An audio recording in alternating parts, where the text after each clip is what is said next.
মানুষ কষ্ট দেয়, আল্লাহ প্রশান্তি দেন। মানুষ অসম্মান করে, আর মহান আল্লাহ তাআলা তাকে সম্মানিত করেন।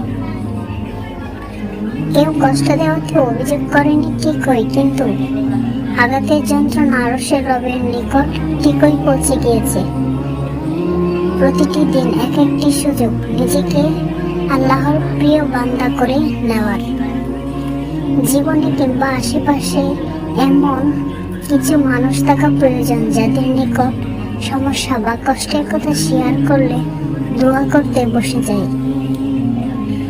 জীবনে ভালো মানুষের খোঁজে না থেকে তুমি নিজেই ভালো হয়ে যাও, হয়তোবা কারো খোঁজ পূরণ হয়ে যাবে।